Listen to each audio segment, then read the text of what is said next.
Hey, Nick. Hey, Chase. It's that time again. What time is it? Time for Fuck This Place! Is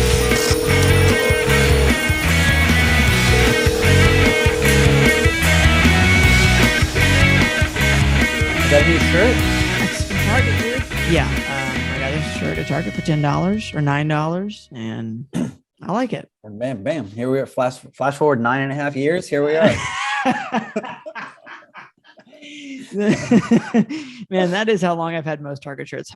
We should introduce the podcast, right? Let's do it. Welcome to Fuck This Place, a podcast about jobs with Chase and Nick. My name is Chase. My name is Nick, and with us today, another fantastic guest. You've seen her in national and international comedy festivals. You've seen her on Nickelodeon, NBC, Fox, but I know her as one of the true blue comics, a true road dog that I've known for since I started comedy. I'm so excited she's here today. She's as kind as she is hilarious. Cheryl Anderson. Cheryl, welcome to the show. How are you? Hi, I'm great. Thank you. Thanks for having me. Of course. Where are you, in the Himalayas? I'm up here in the snow in Minnesota. Yeah. Could be Himalayas. Could be. But you're in Minnesota. Yes. And you've been in Minnesota Since March 13th, 2020. Yes, Oh. I thought I saw that. Yeah, that's an iconic time to arrive. Yeah. It really to arrive anywhere in the world on March 13th of 2020 is an iconic time to arrive there. Yeah. Cheryl, do you remember the last show you did before COVID? Oh yeah, for sure. Half Moon Bay. It was the Comedy Sharks, Phil Griffith show. Larry Bubbles Brown was there. Oh, Larry. Oh man. Yeah. And then I was booked that weekend. I was going to headline that weekend in Santa Cruz, and I had all kinds of corporate stuff. No, it was at DNA's Comedy Lab, the new cool. club he started. Uh-huh. And I had some corporate stuff booked, and it was I was booked. Everything was coming up, Cheryl. Oh my God, Norway! I was going to Norway. I had a festival in Alaska. It was just going to be my best spring ever. Yeah. Nothing's going to stop me now. Exactly. Like a cartoon character walking towards like an open manhole. Yep. Just whistling and looking at the sky. I was going to say, because I'm almost positive now, I'm starting to get away from it. But I think my last show was like March 16th. But because I want Nick liked to push it. Mm-hmm. Yeah. I think it's a show that Chase was supposed to do with me. I bailed on purpose. He bailed because he was like weird about it. He was right. but another one of our friends we did. So when you said March 13th, I was like, why does that sound? Oh, because it was just 3 days later. It was right before it all went like that for me. Yeah. And then I was just like, I'm going to get in the car and start driving to Minnesota, and here I've sat since. The last show I did was it was like a private party, and it was for like these really conservative like Trumpers. And when I got there, they were like, don't talk about politics. And in my head, I laugh a lot thinking back like that. They were like, don't talk about that thing no one wants to talk about, like us, without knowing that the world was about to shut down. Yeah. And that would be the thing no one wanted to talk about in that camp. Yeah. Wow. Mm-hmm. Wow. But so I stand by my decision. Mm-hmm. Yeah. From that show. Yeah. It wasn't a great show, but they did have ribs, and they were really good ribs. And I got to call a spade. Pretty good ribs. Yeah, no, good ribs are good ribs. Republicans know how to eat meat. Yeah, that's 100%. That's absolutely true. They'll char it just right, you know. Very few vegans in that bunch. Yeah, they got rubs. And if there are vegans, you should be more afraid of them, I would say, than the rib cooking Republicans. Yeah. You know? Yeah. Because if they got in with them, they are murderers to some degree. They paid a price somehow, a blood sacrifice. Yeah, they paid a penance somehow. Well, Cheryl, I think we should jump into our first segment that we do on every podcast. It's actually a segment that we call "Fuck This Place?" , where we decide if we would work somewhere or not. So we actually pulled up 3 Craigslist posts from Rochester, Minnesota, which is your original stomping grounds. Is that correct? Yeah, it's my hometown. Yeah. Great. So what I'm going to do is, just like we're browsing Craigslist, I'm going to read the title of 3 posts. You're going to pick the one that's like, for sure, no, fuck this place. And then we will look at the other 2 and decide if we will work there or not. You cool? Okay, great. So title number 1 of possible clicking is After School Junior Robotics Instructor. Very intense, I would say. Number 2 is longer term, not long term, longer term lodging for help in northern Minnesota. That's all the title says. And then the last title is attendant. So which one are you for sure saying no to? The attendant, ambiguous, longer term lodging, or this robotics teacher situation? So this is kind of like fuck, marry, kill, huh? Yeah, a little bit. Yeah, a little bit, I guess. Yeah. Although in the end, we could kill them all.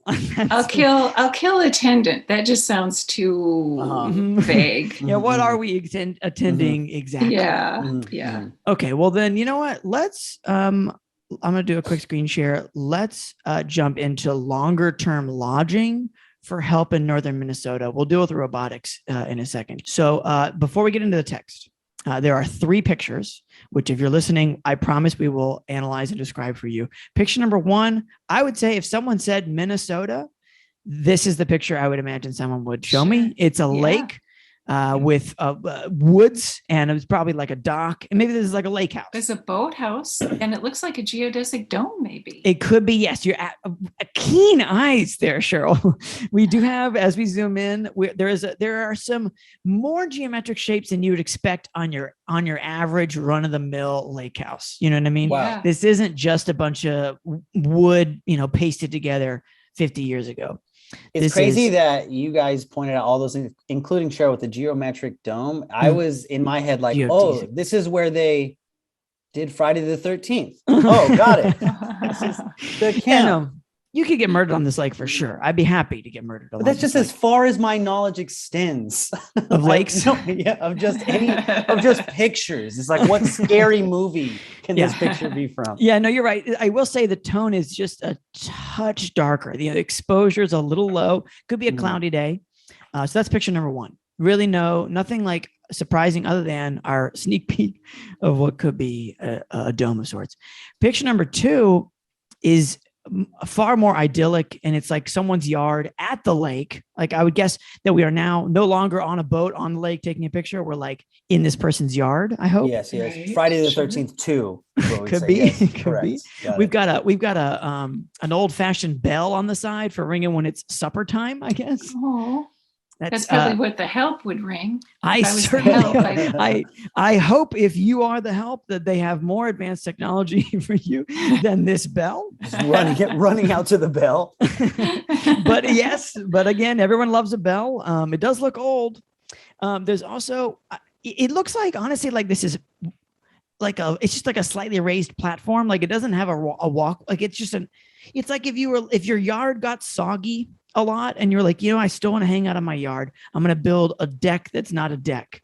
That's kind of what this is with some. That's pretty common in Minnesota. It it? Because there's mosquitoes. There's going to be mosquitoes in the grass. Okay. Yeah. So wait, hold on a second. Well, I completely am down with this mosquito in the grass scenario. This is not elevated any more than, let's say, 6 inches, maybe 8 off the ground. Do people sometimes consider that a solution? It seems to me like the mosquitoes could easily fly. Yeah, screened in would be better. Then you just got to have bug spray, but you don't want to get them on your ankles. Yeah, it's okay. Fair. Oh, I see. All right, a little elevation goes a long way. So, and we have a little of a raised bed here. Okay, so really, I would say idyllic. Looks like I would say for the most part normal, and even with Cheryl's reinforcement, normal looking yard, looking at a lake. Nothing. Again, with the exception of the bell, nothing really particularly like. What's the word? Unique. Okay. Picture number 3. Boom. We got a dome here. And this is a winter situation. So this is the house, I think. A house. And yes, I would say the entire house isn't a dome, but on story number 2, it becomes a dome. Is that safe to say? Yeah. So it's a domed roof. It's not a dome structure. Right. All right. And it's in the winter. Is this common out there? So Buckminster Fuller, I'm pretty sure it was the guy who designed the original geodesic domes, and there's quite a few of them in Minnesota. Like to live in the woods. Love a little Buckminster Fuller. I'm from Asheville, North Carolina, so I'm familiar. And a geodesic dome. They are just like, what if our house was round? Wouldn't that be nice? And they're better for like heat or whatever, or storing heat. But are they? I mean, just again, don't know. It just seems to me like if I was in this dwelling place, and especially if this isn't an actual dome, it's really just a domed roof.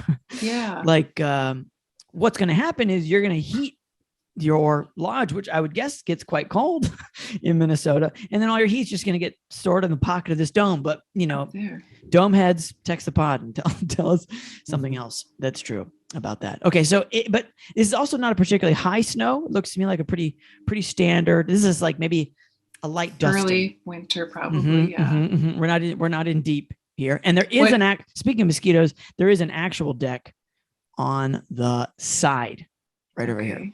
So that might be more, anti-mosquito. A good sign is that the snow has not melted off of the roof. That means that they've got good insulation. Okay. So you may not freeze to death inside. Right. This person's abode. Okay, well, Cheryl, you're like Bear Grylls. What is this knowledge? Of housing, the Bear Grylls of housing. I've had a lot of time on my hands up here.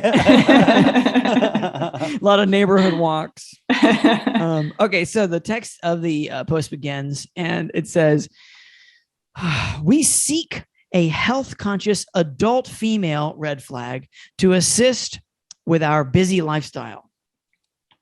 We are a healthy, active, retired couple, male, female, offering full room and board and necessities at our home located necessities.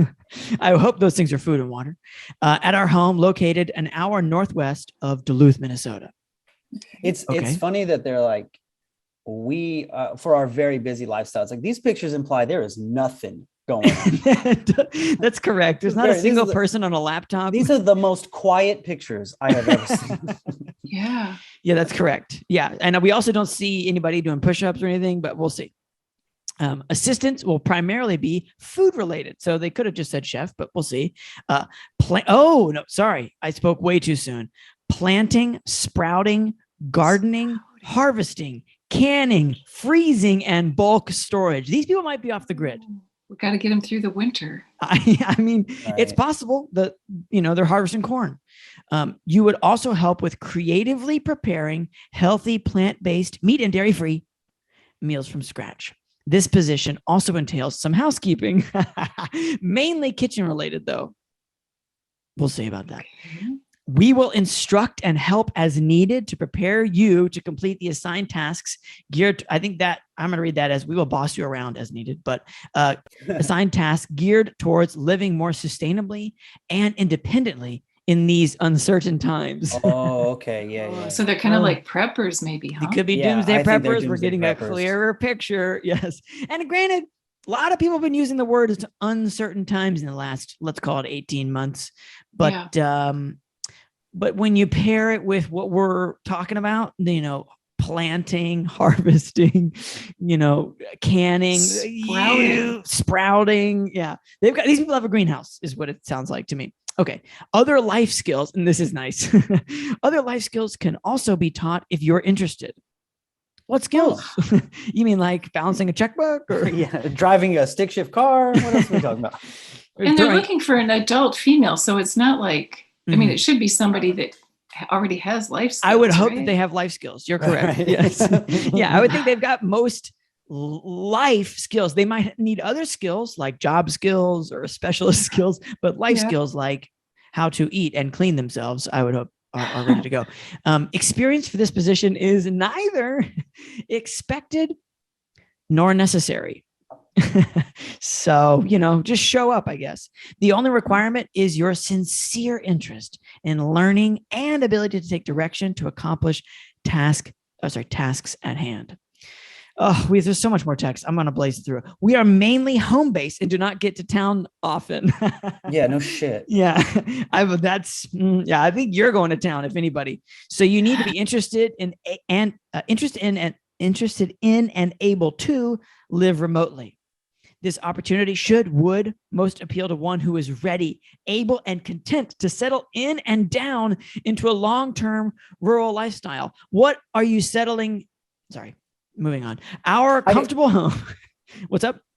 I was just saying, like, the way this is going, the fact that it's a man and a male and a female, and they want another female, makes me think that this guy thinks he's going to repopulate the earth once it all goes down. Yes. He's like, I've got the male part covered. I need more females to help me. I'm sure you do, sir. Yes, the long term. I know they said longer term at the beginning, which made it feel lighter. When you start taking the ER off and you're really hammering on long-term rural lifestyle, so it's like a sister wife kind of thing. I would hope not. Well, they're retired though. But they're retired. So what do they do? Anyway, okay, we'll keep reading. Our comfortable home, which honestly, looking at that home, it did look comfortable. Located, it looked cozy. It looked nice. Located in a pristine, quiet, private setting. Of course, includes your own room, a well-equipped gym, infrared sauna. It says indoor eye pool. I don't know what an eye pool is, but it just sounds like a person's talking about a pool. Maybe some of those lap pools. Oh, an infinity pool. That would be fine, but that's the name of that, not eye pool. I just think that like there's something about the eye pool that says like, I don't know that much about technology, but I know enough to bluff. You know what I'm saying? Or maybe he misspelled iPhone. Indoor iPhone. He's like, I've got an indoor iPhone. It's attached to a cord, and you have to hit all the buttons manually to do it. You know that you're probably what? Let's just call it 2006 to 2014, when there was I before everything. You know, because they had like an iHome, and you could do that as a company. You could just be like, oh, it's the iMouse, and it just works with Apple stuff. Anyway, so that's a little strange. Unlimited internet and streaming, which it's unfortunate to think that you would consider internet limited for me as the person who's showing up. And it also sounds like you might want to limit it if anyway, like it sounds to me like you might say, oh, well, guess what? Internet's limited now. Nature trails and the handy accessibility to many outdoor activities such as swimming, kayaking, canoeing, and biking, which are all on site. That's true. When replying, please respond with a brief work history, interests, and leisure activities, and why the position offered sparked your reply. We, in turn, will provide any details you need to help you make the right decision on whether to relocate to us or not, and will assist with relocation if needed. That's the post. Oh, by the way, no pay mentioned in the article, and the compensation box reiterates no pay. So these people are just giving you lodging, is probably all the green beans you could eat, and a couple of life lessons along the way, but that is it for pay. I don't understand why they can't do that stuff themselves. That's a great question. Or pay somebody any amount for it, right? Yeah. Why can't you just buy canned food? Yeah. Why do we have to can our own food? Also, if you're a doomsday prepper, let's just imagine that, I think that's kind of our most generous scenario here. That you're like a doomsday prepper looking for help. And your whole thing is self-sustaining in case of doomsday. Don't you think it would behoove you now to learn how to do all that stuff on your own? Yeah. Because once doomsday hits, what if you're alone? Because that's the idea. Right. So like, you're a friend who's going to run into town for, milk or something, like they're maybe not going to be around because the doomsday is they're not going to come back. Yeah. Maybe they're not, or they're going to kill you and take your house. Also a possibility. If you're a real doomsday prepper, you should be thinking about these kind of contingencies. Yeah. I mean, obviously, no, no, I'm not going to help you. You think I got expenses, buddy? Anyway, no is the answer. No, I will not help you. I'm not going to help you can like so much food. It's an extremely boring process. Just canning a lot of food. It's not a good time. Yeah. And then you're like dealing with trying to open the can afterwards. And you're like, I did this to me. Why did I do this? I'm going to say no. This feels like a dry run for being kidnapped. I don't want any part of it, Yeah. So I'm going to say no. They're obviously not looking for me, but I'm going to say no. Cheryl? An adult woman. So I used to say I was vegan, but I did a thing for PETA and then discovered that I'm not vegan because I have like a wool sweater, and I like. They do move the goalposts from time to time on that one. Yeah, but I don't. So you typically eat plant-based. Eat vegan. Yeah, so So that I was like, okay. I'm ready. Yeah. Free. You got some recipe ideas. Vacation. I can do that. Yeah. I like to fish though. I don't eat them, but I like to catch them and throw them back. I would guess that they've got plenty of those. Yeah, but they might let. They wouldn't like it that you do that. Yeah. Well, so they'd have to teach. I mean, how many people are really replying to this post? Beggars can't be choosers. Doomsday preppers can't be picky. Yeah. It sounds way too creepy. Yeah. It's a nope. It's a no-go. So we are going to move on. It's also just we should move on, but also just look at that map. There is nothing on that map. There's not a lot on the map. We're zooming out, and there is not a lot. We're still zooming, still not a lot. We are, extremely northern. Didn't they say they were northwest from Duluth? That's a good question. Let's find. Duluth. Yeah, 1 hour northwest of Duluth. They said northwest. Because that's northeast. These people don't even know directions. Sketchy. You're never gonna make it out of there.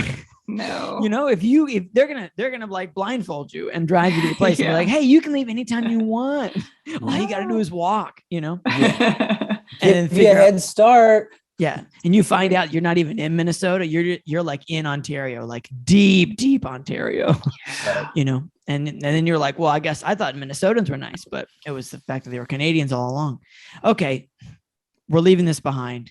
Okay. Godspeed to whoever arrives on these people's doorstep. Post number 2 is after school junior robotics instructor. And this is in Rochester. So we can be safely assured there'll be people around. That those people won't be here. Yeah, those people aren't not going to be anywhere near this robotics instructing. It says calling all engineers and Lego enthusiasts, which I'd say there's a big difference, by the way, between engineers and Lego enthusiasts. Just a guess. I'm neither. I am neither, but I am pretty sure that there's a big difference.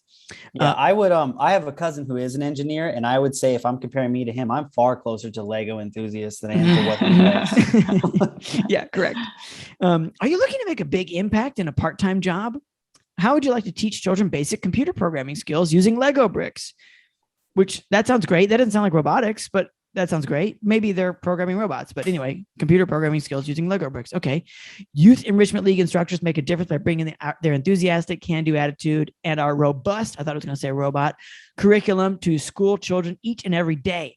Our part-time junior robotics instructors, there's plural, there's more than one, lead children entering grades 1 through 5 through different STEM projects, e.g. race cars, a forklift, boat, and more, which, I understand STEM to be like science, technology, educate, I don't know what E is, engineering and math. Uh-huh. Race cars, forklift, and boat.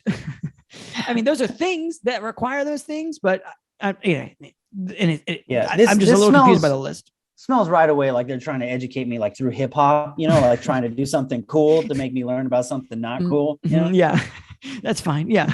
You go to biology class to learn about not smoking. The remote control forklift and boat. Yeah, no, for sure. I believe that those things, you can make a race car robot, you can make a forklift robot, but it just seems to be like, you should be more clear that those are all robots, or are they, again, because we're talking about the full spectrum of STEM. But anyway, those are the things they cover in their junior robotics class. Instructors should be looking for part-time work, enjoy working with children, and have reliable transportation. Experience. We are primarily interested in dynamic personalities who want to make a difference in a child's day. Experience working with children is preferred. Yeah, we get it. And then they have examples, and they're all things you would expect. Instructor, substitute teacher, camp counselor, but it's pretty wide, like personal care assistant, daycare. Like literally, if you've been around kids and you've been paid, I think Sunday school teacher, again, maybe not even not paid. Yeah. If you've been around kids and you were in charge of them for any amount of time and all of them lived, I think you should consider applying. And I mean, even if they were injured. Anyway, supplies and training. Instructors are given all the supplies they need to flourish in a summer camp setting. Instructors must be able to lift 30 pounds. Supplies include 20 computers and 10 Lego kits. Supplies typically take up the trunk of a car. So I guess you're traveling in your car. That would be nice to know. Probably going from school to school. School to school could be. Yeah, you could be You could be the highlight of like an after school program. Paid training includes orientation to our expectations and expectations of our customers. Training is specific to the subjects you are teaching. Okay, that's good. Remember, our classes are geared towards first grade students. You said 1 through 5 at the beginning. Yeah. But okay, fine. First grade it is. If we teach them how to navigate coding and computers, we can teach you as well, which honestly, I appreciate. Oh, yeah, we'll see, bud. You're making a lot of assumptions. Yeah, that's true. A first grader's mind is quite better pliable. men have tried, let me tell you. Fair. Schedule. This is a part-time job. I believe that. Teachers typically work 3 to 5 hours per week in 1 hour per day blocks. So it's really just an hour per day. And then you maybe work 3 days or you maybe work 5 days. That's my guess. And then it says, yell! Exclamation point. I think that's the acronym for Youth Enrichment League. There you go. With an exclamation point. Okay. Instructors, although I do like the idea that they would just yell in the middle. And also there's a lot of formatting. I mean, there's like the fancy brackets around it. Like, yeah, strange, but okay. Yell instructors must possess the following qualifications. Availability during weekday after school hours, 2 to 5, a reliable vehicle. Okay. So they finally did say it. Valid driver's license, a sincere desire to make a big impact on children's lives, and ability to organize and implement prepackaged lesson plans. There's a background check required, blah, blah, blah. Compensation, $20 to $35 hourly. The bummer is it's only 1 hour at a time. So, I mean,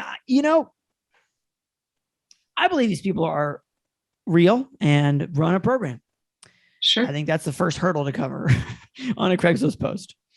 I mean, no, like, I don't want to do this because it's not like the pay is good, but only 5 days a week, only 5 times $20, that's $100 a week to like, is it really just 1 hour or is it an hour on site?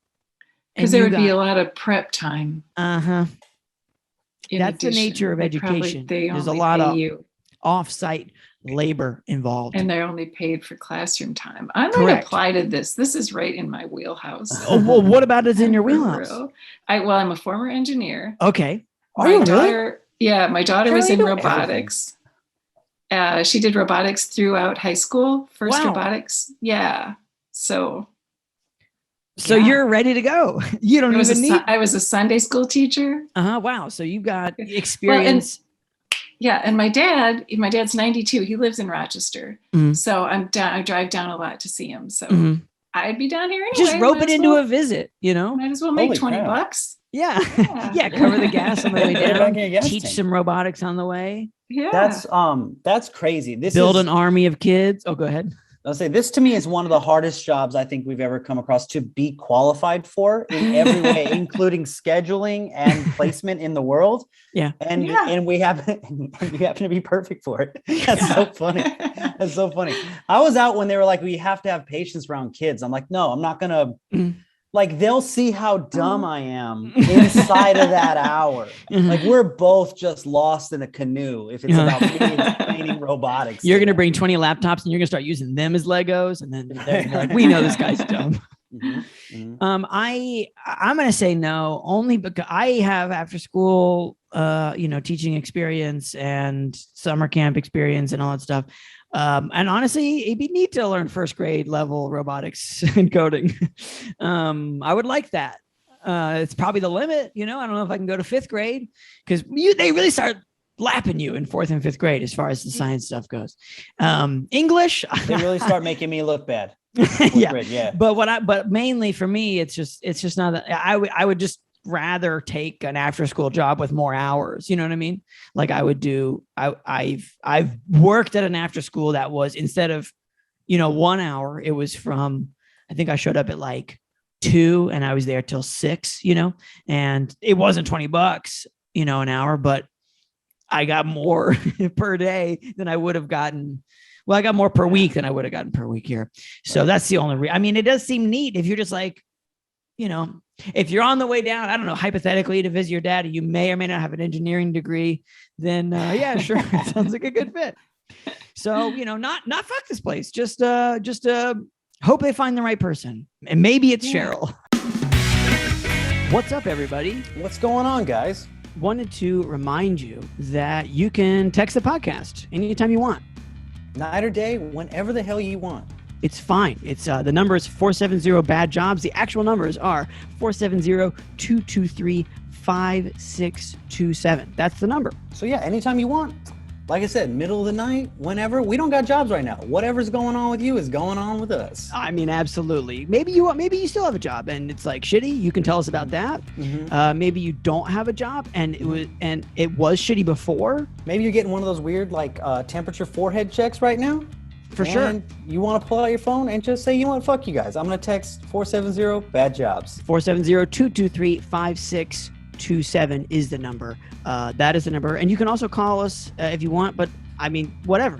It's your choice. That's the point here. Cheryl, what's the first job you've ever had? First job I had was a hotel maid at Midway Motor Lodge in Rochester, Minnesota. Oh. Midway Motor Lodge. Yep. Fun. Oh, you think?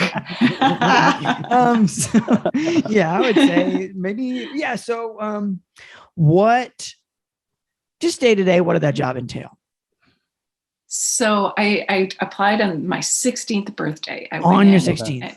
Yes. In Minnesota, is there like a pivot that happens on 16th birthday or well, anything? You have to be at that time you had to be 16 to work. Got it. Without a work permit or whatever. On my birthday. Yeah.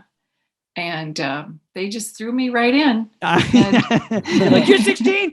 Get in here. The sheets are on fire. Really? You want to do this? Yeah. Because I wasn't an outgoing person. And so that seemed like the perfect job for me because I would just be on my own. True. Doing my little jobs, cleaning my rooms, and then I wouldn't have to talk to anybody, and I could just wasn't like sales or something.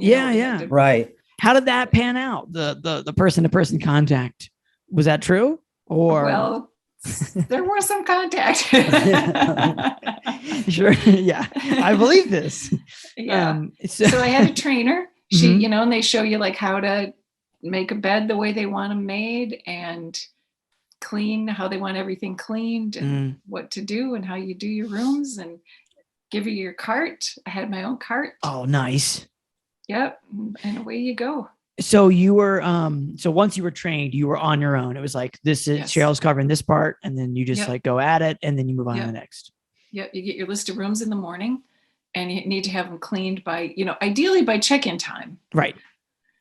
Which now I have so much sympathy for housekeeping because that's why they're knocking on your door at 8 a.m. Because sometimes people are gone by then and you have to put on your do not disturb sign. If you're still there, put out your do not disturb Put it sign. on. Go when you go to bed, people, just put on the do not disturb sign. Yes. Because you've got to get 15, 16 rooms cleaned before 3:00. You're starting at 8. You got to be done by 3. Yeah, whole room. So you got to get in. And if everybody doesn't check out until 11, 12 o'clock, then you got 15 rooms that you got to do in 3 hours. It's too much. Yeah. Right. So you got to go try to get into those rooms. You got to start kicking. You got to start kicking doors in. You do. What made you want to get did you just want to work? Did you, or was I just wanted to make money. No, I just wanted to make money. Nice. Let me ask you, if you finish all your rooms on your floor or whatever, then do you kick back or do they send you to another floor to help someone who's like falling behind? So if you're nice, you go and you find out who has rooms left over and you help them out with theirs. Oh. If you're not nice, you're just like, I'm done. I'm leaving early. Nice. And then you just leave. Yeah. Yeah. And it's hourly, I assume. Yes. Yeah. Punch the clock. Got it. So theoretically, if you're like, well, I am trying to get more hours, I might as well go help somebody else on another floor. Like that's your your only recourse. Or you could wander the halls for a period of time. How big is this motor lodge? Midway Motor Lodge. Is that what you said? Yeah. I just really like the name. Okay. It was pretty big. Had a big indoor pool. Oh, okay. So that's 3 big. floors. Yeah. When I hear Midway Motor Lodge, I think max 2 stories, all open air. You know what I mean? Like, and there's like it had interior building. Hallways. Okay, all right. I guess it is Minnesota, like right? Yeah. You should be inside at least. 5 months a year? Go inside, buddy. Wait, when I think longer, 8, 9. Yeah. When I think Midway Motor Lodge, I think of like a motel that follows the Hells Angels around. That's what I think of. Just like a traveling motel that just follows bikers around. Yeah. What was, okay. So there's a pool. I'm getting a clearer picture here. What's the clientele like? Are there like business travelers, lots of families? I mean, everybody. Yeah. Business, some families. So Rochester is the home of the Mayo Clinic. So a lot of people, I knew I had heard of Rochester before. Yeah. Yeah. A lot of people come through for medical procedures. Right. So there was a lot of there were some people that were there pretty long term. It was like, it's kind of out a bit. It wasn't downtown by the clinic. There's other hotels that are real close. Yeah. But there were still a lot of people that came through for medical stuff. And then people that were just there to, we had a honeymoon suite on each floor. On each floor? Yeah. On the first floor? Yeah. All right. That first floor honeymoon suite. Yeah. Honeymoon suite right by the door. Right by the stairs to the other honeymoon suites. So when there were people, so that was popular with couples. It had a double jacuzzi. A double jacuzzi? Fancy. Meaning it's just a bigger jacuzzi? Like both room jacuzzis? For 2 people. Room for 2 people. Oh, right. So a jacuzzi. Huge. What's the difference between a jacuzzi and a double jacuzzi? I thought a jacuzzi. So like a jacuzzi is like a bathtub with jets, right? Oh, tight. Yeah, but this one was like double wide. Got it. It's a bathtub jacuzzi for 2. Yes. Yeah. Which was a bitch to clean. I bet. Yeah, especially knowing everything that happened in there, Oh my God. So I was 16, right? Yeah. And very learning naive. A lot. Yeah. For a minute. I learned very quick not to like vigorously remove the bed sheets and covers because you get hit with a used condom one time in the face. Woo. And you learn your lesson very quickly. Yeah. Wow. Yeah. Well, you really one time the hornet's nest. Yeah. So from then on, it's a real delicate fold. Exactly. Yeah. People leave behind everything. People are animals. Yes, they animals. are. Yeah. Yeah. You are our first, I believe, hotel cleaning staff. We've had hotel security before. But yeah, we've people are animals. They're bad in changing rooms. It's, as it turns out, anytime the door is closed, they are going to do weird, gross stuff. Right. Yeah. Right. You understand how people could leave a crime scene when you see the way they leave hotel rooms. Yeah. Oh yeah. So yeah, it looked like a crime scene a lot of times. Yeah. What were your coworkers like? Were they, like your age? Were they lifers? No, they were lifers. Yeah. I was the youngest. This is not a popular job.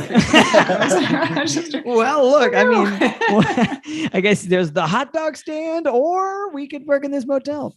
Yeah. Yeah. They were like older. So they were maybe, in their 40s. They seemed super old to me. Of course, when you're 16, you're just like, wow, these people. Yeah. Yeah, that was an education. They took me out to see, there was a male stripper in town. They took me out to the bar to see the male stripper. One male stripper? 16? Yeah. Wait, no. I want to back up. I understand the 16's maybe a crossing ground here, but really the fact that there was just that one. How did they find out that there was one male stripper in town? And is he a touring male stripper? Yeah, he was just passing through. And he was just like, let's do some pole. They were like, hey, Jumpin' Jack's in town. Cheryl? Jumpin' Jack. Hop in the car. We're taking you to see Jumpin' Jack. Oh my God. Okay. Yeah. All right. And they had obviously seen him before because they knew him by name. Yep. And that he's in town. So it's like he just blows through whenever he blows through. All right, now we can get into the fact that you're 16 and they took you. I just want to okay. Real quick, that's super illegal, yeah.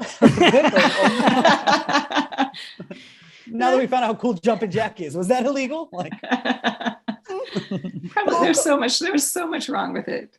Yeah, they brought me beers, got me drunk. Okay. Jumpin' Jack gave me a lap dance. All right. We're just crossing line after line here. Yes. Were they, I guess they must have been psyched for you. I guess so. I mean, you didn't pay for a lap dance. You're 16. They got you one. It's so funny because you just wanted a job. You just wanted a job to have your own money. I could be left alone. Like, hey, check out, look at this man. You Six see like pack. condoms in your face and like they're giving you beers. And, like he was old too. He was old. He had a beer gut. He had this like awful. No, not Jumping Jack. Yes. Jack wasn't even gross. No. Wait, and these ladies were like, "Yeah, no, we're good." Oh yeah. Well, that's the thing that blows my mind is, hold on, it's like these people for sure have at least one of them has seen Jumpin' Jack at least one time. They went back. That's what I'm saying. Yeah. They're like, oh, you know what? One more time. Let's do this again. Run it back. Only this time we're gonna fuck up Cheryl's life. And that's the entertainment, I guess. It's imprinted. I haven't ever forgotten. It's like, you want a lap dance from Santa Claus? Because that's who's coming to town. and that was like before the Chippendales and all that, you know? So there weren't like hunky strippers at the time. Yeah. I imagine that shut down Jumpin' Jack's business. When word got out that that's not how all men look. I don't know. Let's not put Jumpin' Jack out of the running. It seems to me like he had moves. He's always. I'm sure he had moves. Well, he had nothing else going for him, Cheryl. I hope he had moves. I hope he had good knees at least. Doesn't he have good morals if he's stripping for 16-year-olds? Well, we can't put Jumpin' Jack has to assume that everybody got there on legal grounds. And in his defense, I've always been very tall for my age, so maybe I looked older than 16. Maybe. Or maybe Jumpin' Jack's age, though, I would have. No, you're not close. I mean, I think that actually Jumpin' Jack is a survivor. I'm not saying he's still alive now. I'm just saying that I think that after the Chippendale phenomenon, I bet you was though. What if he was and he was still out there at the fucking motorcade, just fucking still putting it down? Yeah, I'm just saying. They're just wheeling him out, just dumping him on the floor, on the dance floor. And he just keeps like a roly-poly. He just keeps moving. Yeah. Well, I think that I think he stayed in the game because I think he probably went to just progressively smaller and smaller towns because I think the novelty of Jumpin' Jack. He wants to die on his shield type. Yeah. The novelty of Jumpin' Jack goes a long way. So. Was this at one of the regular strip clubs, or was this a special place? I was still thinking about Jumpin' Jack. There weren't any regular strip clubs. It was just like a dive bar. Okay, got it. Yeah, traveling entertainment coming through. Man, so how do you think he booked that? Like, what do you think? That's what I'm thinking. Yeah, I was just thinking about like kindred spirit that is shared. At the calendar, like the bookers, like, Jumpin' Jack comes in on the 16th, and he'll be here for 4 hours, and that's it. We won't see him ever again. He had his wife that was with him, and I think she was like the manager because she was kind of like making sure everything was cool and nobody was grabbing anything they shouldn't be, Yeah. Oh, so she's like the manager / bouncer almost. Mm-hmm. Yeah, like maybe. So I'm guessing she probably did his booking for him. Was she aggressive? Dolores was one of the others. And Jumping Dolores. Well, wait. The other housekeeping staff, Dolores and Agnes. I thought you were naming other strippers. After Jumpin' Jack, it could be anything. Dolores and Agnes were psyched out of their minds to see you and Jumpin' Jack. Yeah. And it was at a dive bar, just a regular bar that just sometimes has strippers. Honestly, some people should do that more. People should have a one night strip thing. Did he have a pole? No. Just music and dancing. Yeah. How long is that show? I assume there's no opening act, right? No. So he just goes out cold. Books his openers. Cold. Yeah. And he what? In like a cowboy outfit. He had like a cowboy outfit. Yeah. Okay. And is there a stage? Yeah, there was a stage. As I remember it, there was a stage because we were sitting right next to the stage. Were there a lot of other people there? I don't remember a lot of people. No. Yeah. No. Wow, what a scene.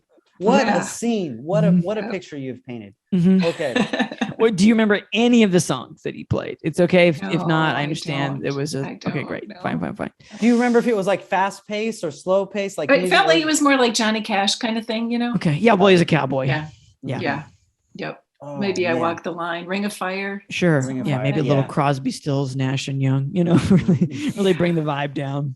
Mm-hmm. Yeah. Whew. What's the conversation like when you leave that show with the girls? Like, is it real quiet, or is I think the everyone conversation's like, I think I'm really drunk. Is that and I don't know what this feels like, but they were I remember specifically the phrase, "That puppy had such a boner." wow, that puppy had such a boner. That puppy. Yeah, puppy. Really? That puppy had such a boner. Such. Because I was 16. I didn't have boner experience. So. Wow. Yeah. Oh man. So all right. So the next day at work, who's talking about? Who's bringing up puppy boners at work? Everybody. Everybody's talking. It's talk of the town. And puppy boners. Our boss was kind of a creepy old man. Looking back on it, I didn't realize that at the time either. Yeah. But he would come in because, like, I got promoted after I'd been in rooms for a while. I got promoted to the laundry room. Mm-hmm. So he would come into the laundry room when I was in there by myself. Yeah, not good. And talk about his neighbor ladies and. All that. Yeah, he was kind of creepy. So Dolores, because when I was in the laundry was when we went to Jumpin' Jack. I had been there for a while. You had we'd trust. established relationships. Yeah. Got it. Did any of your coworkers, Dolores or Agnes, did they ever mention that, like, hey, the boss is a creep, but also we're kind of creeps because we're on Jumpin' Jack? No, they didn't. I think he was kind of stealthy about it because it would be when I was in there by myself. When he what a fucking, yeah. So he's a genuine creep. Yeah, what a POS. Yeah. Okay, so then that was the only experience with any tell me that's the only time you guys ever hung out. Outside of the one time you went and saw a weird. I hope that you went for burger. Like, they maybe bought you a burger at some point. They had cookouts and stuff. They all lived like in farms, like in the outlying areas. Right. So they had cookouts. Got it. That's nice. That's nice. Are you good, Chase? Yeah. I mean, I'm good. I mean, I guess, well, how long were you there? So I was there quite a while.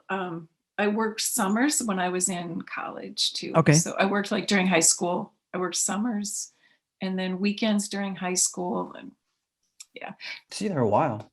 Yeah. So let's call it like 2-3 years. I mean, total, not accumulated time, but just like of your life. 4. Yeah, maybe 4. Okay. Yeah, it was a lot. Because I would like leave, I'd go to school, and then I'd come back for the summer. Yeah, and just catch up with Dolores. Yeah. And just catch up on any recent puppies that she saw and what their boner status was. Yeah. Okay. So Cheryl, that was your first job ever. What would you say is the worst job you've ever had? Well, that one.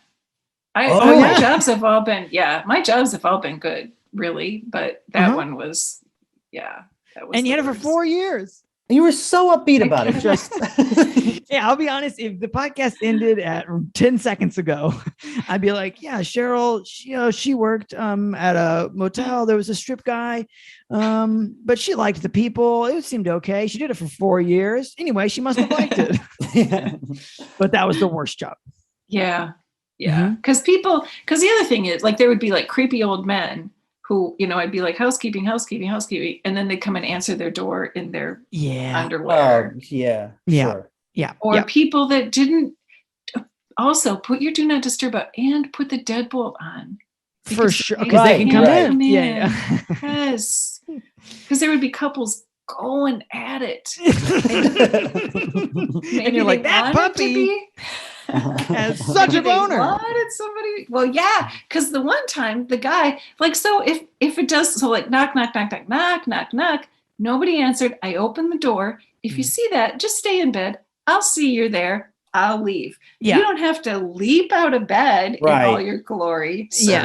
Yeah. There's nothing to defend here. Right. We don't need literal or figurative swords to come out at this this juncture. I'm not going to be barging in once I see you in there. Yeah. Right. Yeah, like I got to clean. I got 35 rooms. I got to clean. You guys wait there. I'll do the bathroom first. Oh, you're in the bathroom. Yeah. So yeah. That's not a fun time. No. However, no, please go ahead. No. Just another guy left behind the weirdest thing, because people will leave the strangest things behind. Mm-hmm. And you learn not to just throw stuff out, because like somebody called for lost and found for a hanger. They had left a hanger. Oh, Jesus. And we were I mean, come really on. upset because it was a really good hanger. Because it was a magic hanger. Yes. How dare you throw away my hanger? Yeah. A guy left his whole collection. It must have been like 10 years worth, like maybe 75, 80 old vintage Playboy's Penthouse magazines. Like, how many magazines he brought them to the hotel? Yes. Like boxes of them. Boxes of them. All stacked up. Let's call it 5 boxes? So I'm going to say like maybe like 100 even. 100 boxes. Well, not boxes, but like magazines. 100 magazines. Like stacks, stacks of them. Yeah. And took everything else and just left those on the bed. Seems like something you would not forget. Right? So it must have been on purpose. Like I forgot my 100 magazines. Like I've given up the life. That could be it. You think like he like had a problem with collecting Playboys, and then he was like, I'm done. Like this is I'm gonna have one big weekend. The motorcade is I'm the end. having one big weekend. I'm gonna be in the Midway Motor Lodge. Mm-hmm. I'll be there for 72 hours. It's kind of like, people try to quit smoking and they just smoke a carton and then are just no more. That's how he felt. Yeah. He just left super dehydrated. Oh man, bad news for that guy when he went into the next gas station. It's just more there. Right. Yeah. So he called back and was like, "Oh, no, I don't know." No. Oh, he just left. Just gone. Oh, okay. And so because I was like, well, and that was another thing, because so they were like Playboy Princess, but then there was some other like, I wasn't familiar that there were magazines just for big butts and other interests. We'll call them special interest magazines. Special interest magazines. Yeah. Mm-hmm. Big butt mag. Yeah. So you discovered all those things on the job. I did at 16. Yeah. Because you gotta just take a pee. And what I'm just so curious about so you're like, whoa, you gotta check out Juicy Booty. You got and it was before internet too, so I didn't. Yeah. You were, All new. It is astounding how much sex you were exposed to at this place. Right? So much. And like someone would go like, I'm not going to be made to feel naive here, because I would not expect 100 Playboys to be left behind by a single man. Yeah. Well, and just carrying them in, like, you check in and then you bring just in like all your like one of like the 7 dwarves, like he's just part of his work, like he's whistling along, or he gets like a dolly for him and just stacks him, and then he's kind of sweaty on the luggage cart. Oh, on the luggage cart, that'd be better. They have those. So I told the maintenance guys, there were bell boys and the maintenance guys. I'm like, hey, you guys. So, hey, we got the mother load over here. So they all took one, and then they gave one to like their brothers and their cousins and their friends and their uncles, and they just like kept like they helped like they Robin Hooded the situation. 100 other men. Maybe.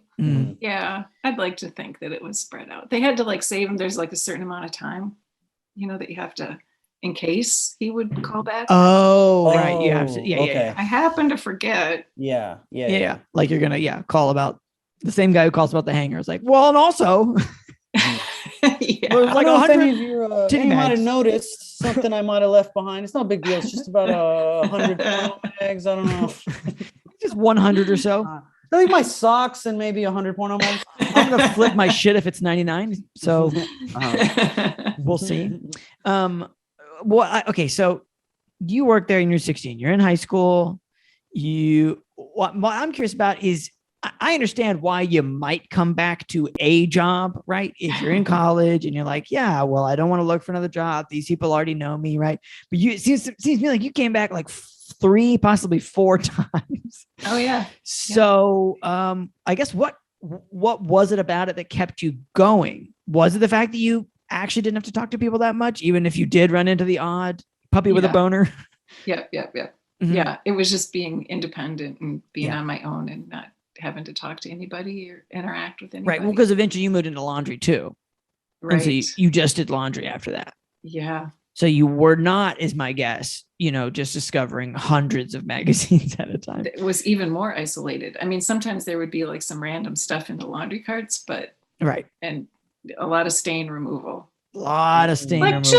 Just throw away the sheets. They were so cheap. Yeah, like trying to throw this back into circulation.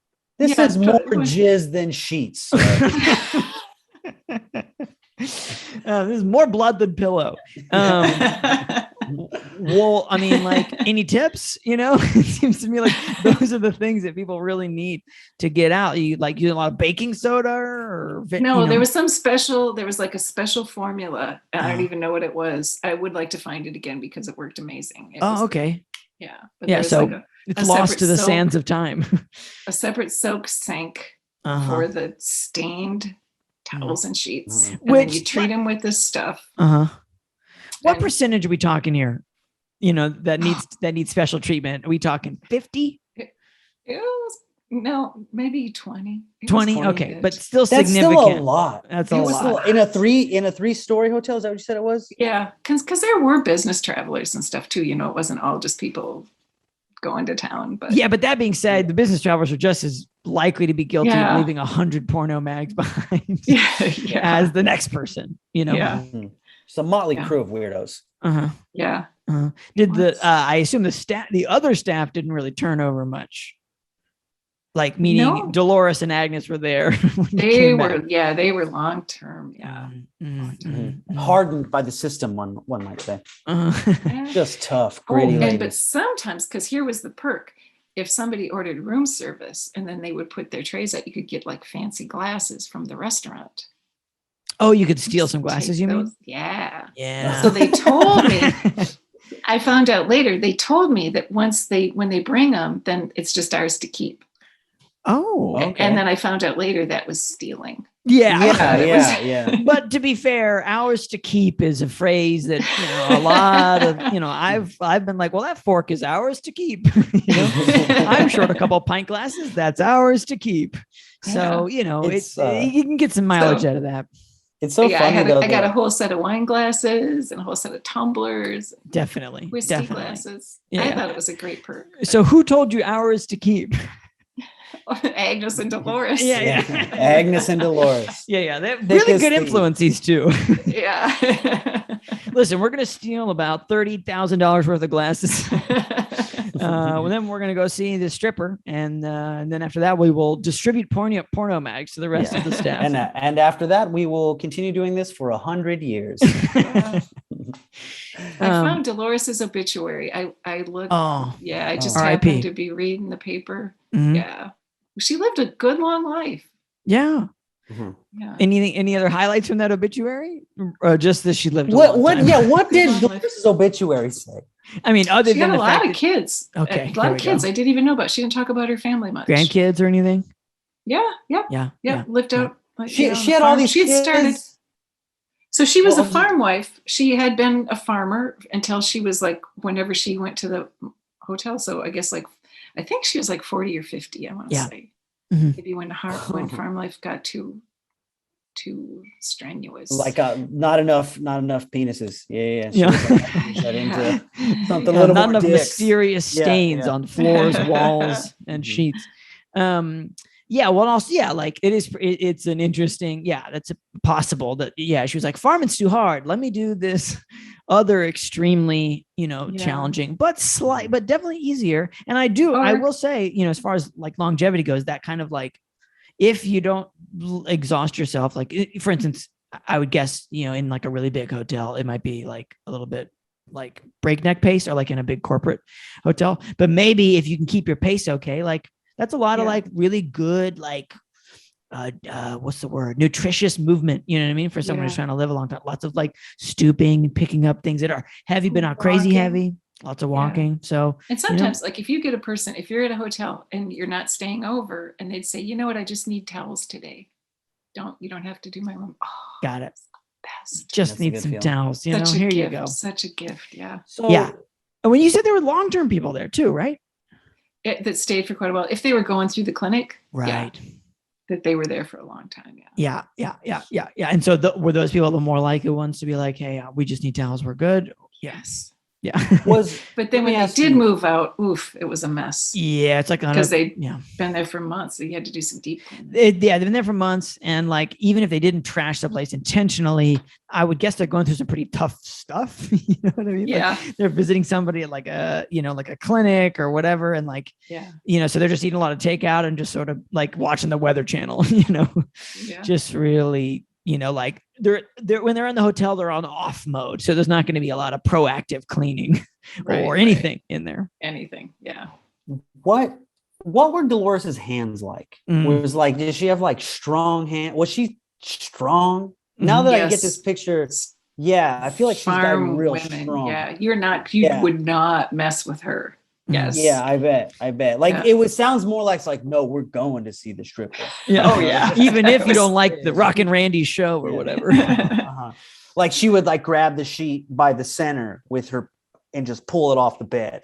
Just one boom, and that sheet came off the bed. It just seems it's so funny that also that she has like all these kids.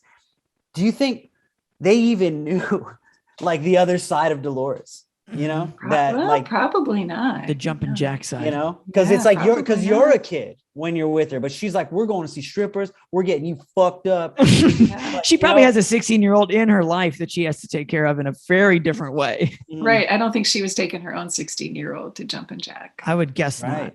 Yeah. The dual life of Dolores. But she was just like, the dual life. Yeah. But she was like, Cheryl, you've seen some shit, both literally and figuratively.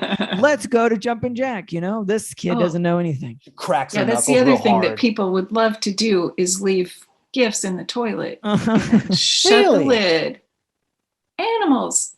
Like a closed toilet is still like gives me PTSD because you just didn't know. It might be a dumperoonie in there. Did you? The worst. Dumperoonie. Did you adopt a practice of just like automatic flushing when you arrived? No, because then you could have an even worse situation. Oh, because you're right. You have to know what's in there. Check. Oh man, so you've got so much PTSD from all these it's like the end of that movie 7. Every hotel you walk in, just what's in the box.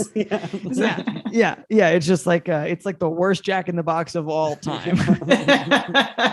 Oh man. Oh Jesus. And it really is the number of nightmares in there really is infinite. Oh yes. I mean, it can be any combo. We could be a neat and tidy, we could be we could be a firebomb situation. We could be a clog situation. Yeah. Terrible. And that's just the 3 categories. And it can get, it could be anything in between. Yeah. And I assume if you have plumbing problems, they're your problems. There's not like somebody else who can help you with that. Oh no, everything. It was all. It's all you. You're on Mars. Yeah. Yep. Which you kind of wanted. And again, year after year, you come back to town. I'm sure you have other friends who have other jobs, maybe in retail or in food service. And you're just like, I would still rather like just wince every single time I lift the lid to a toilet than do any of that. Well, you know what? I was getting a raise every time because like minimum wage back then was like $2.15 maybe. Right. Yeah. So I was like $2.35. Yeah, you were balling pretty hard. Mm-hmm. Yeah. Would you tell your friends about all the poop and jizz and strippers and stuff? You just leave it behind. You just like wipe your memory like a Men in Black, like memory eraser. Yeah, I don't think I really shared much of that. Wow. Strong. Yeah. Yeah.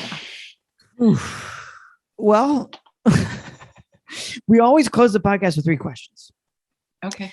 Just to kind of make sure we covered all the bases.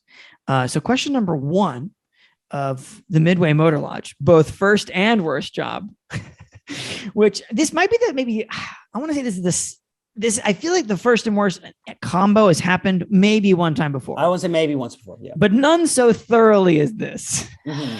I'm pretty sure because the other one was like, oh yeah, it was bad. But then we like pushed them on and like their other job was also pretty bad.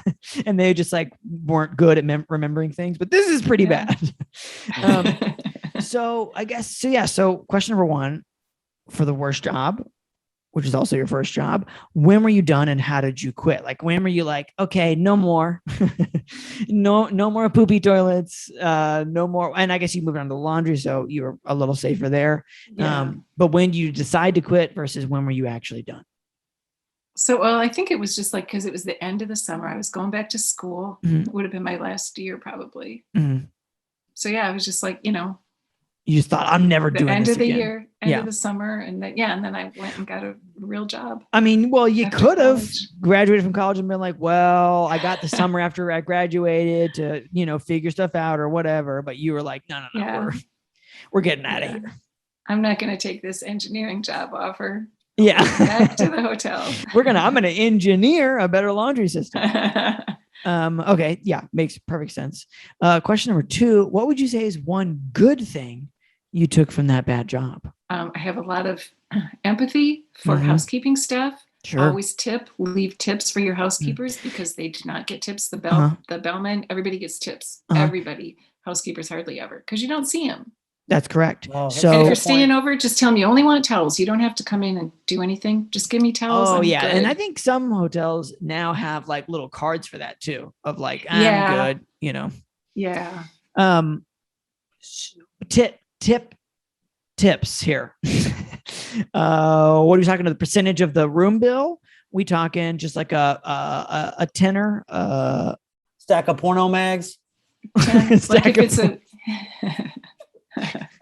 199 to 101 porno mags. He's just like hotel to hotel bringing 100 porno mags. He's like, this is my service. This is what I do. Hey, I'm helping them out. They help me, I help them. What do you want? I'm a good guy. Just moving on to the next town. Okay. Yeah. So yeah. Batman villain. You were saying, Cheryl? Oh, like I leave like $5 or $10. If Got it. And better are there? I guess they're the only ones who have access to the room, because I would say people could be concerned that someone else could come in or something and take it, like just put it on the bed or something. Well, sometimes, because sometimes they'll have like the laundry people will come through and strip all the beds and then take this. So then, you never really know, but you just trust that. Pop it in the microwave. That's the other thing I do is take off the pillowcases and strip the beds, so they don't, because that saves a lot of time if that's. Oh, right. If you want to be courteous to your staff, take off the pillowcases, strip the beds. That's nice. It's a nice thing to do. Yep. Oh, and take off when you go to a hotel, take off the bedspread.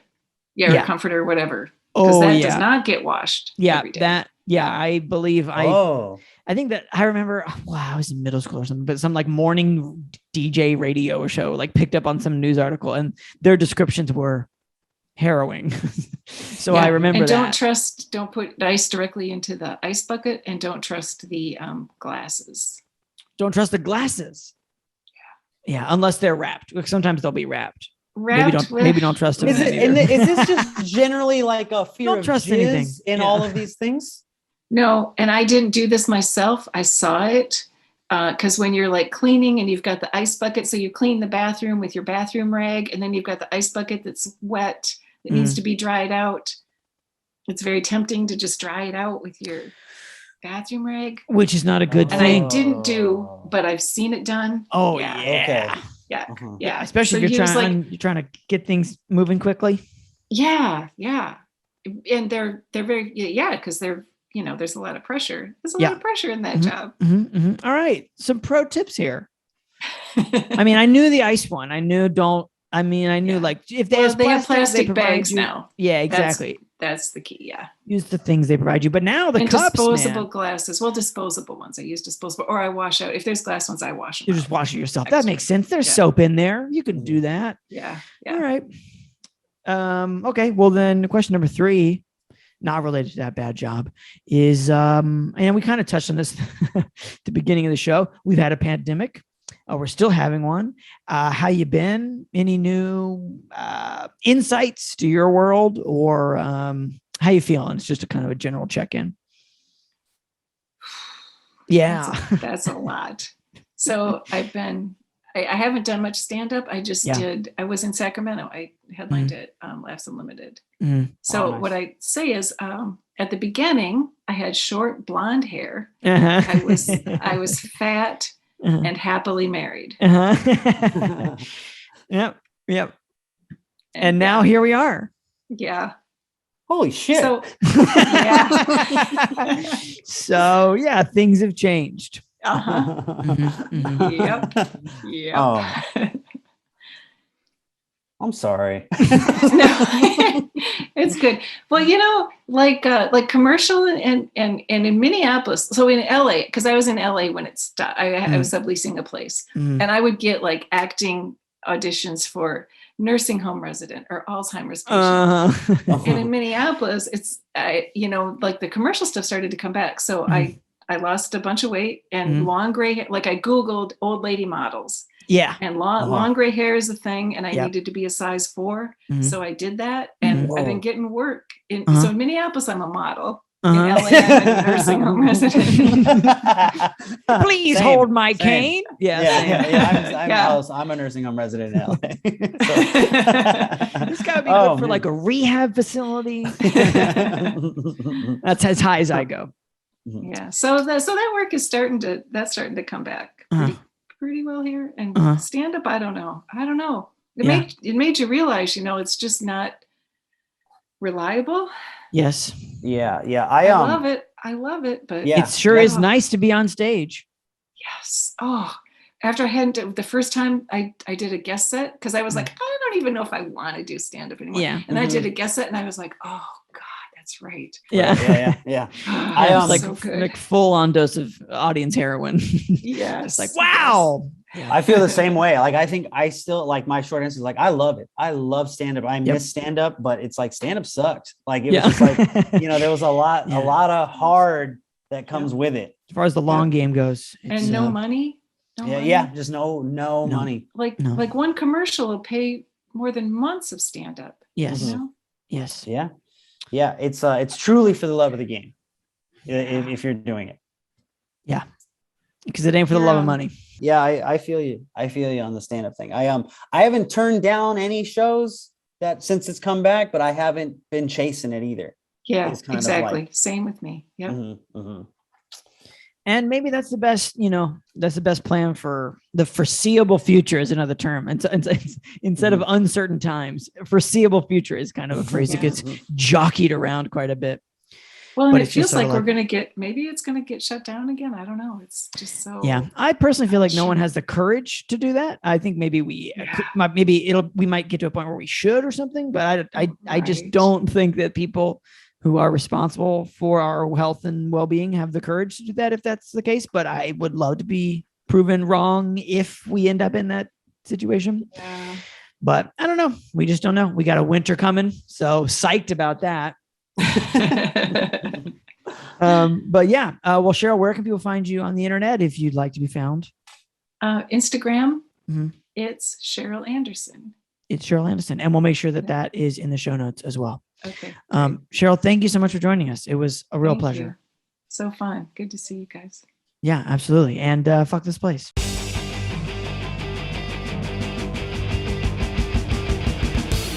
Thanks for listening, everybody.